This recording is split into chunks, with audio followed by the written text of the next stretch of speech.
Good. Elliot, good morning to you. We'll try this again. So Joe Biden, just check if you can hear me first of all. Can you hear me? I hear you loud and clear. Okay, very good. So politically, this is the question I wanted to ask you earlier. Joe Biden, he was painted into a corner by the Republican Speaker Johnson, who was the one to invite Netanyahu to DC.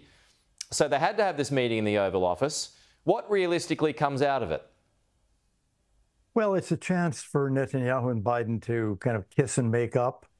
It's a chance for Netanyahu to meet with Kamala Harris, which now becomes a very important meeting. And then, Netanyahu is going on Friday to be in Mar-a-Lago seeing Trump. What actually comes out of the meeting, I think it's useful for Netanyahu in his domestic politics. Whether anything will change in terms of U.S. policies seems to me unlikely. Maybe they can talk about getting a ceasefire in Gaza and bringing that a bit closer. That would be a useful thing. I mean, is it even possible to kiss and make up while the war's still going? Well, yes. I mean, there have been some tensions. Netanyahu and Biden haven't seen each other since the Biden trip to Israel, which was, in October? And there was a bit of bad feeling after Netanyahu congratulated Biden for winning the 2020 election. Trump got angry at him.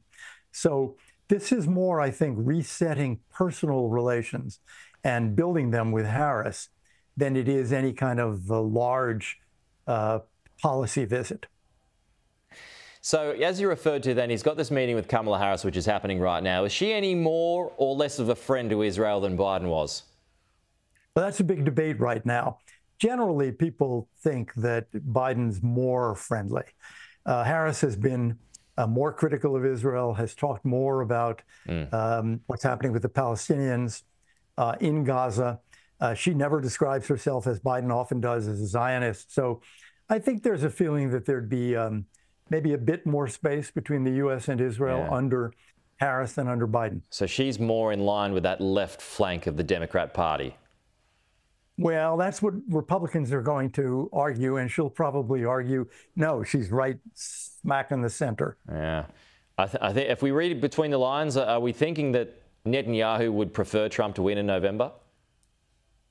Oh, I think so. I think he's got a relationship there, and he doesn't have a relationship with Harris.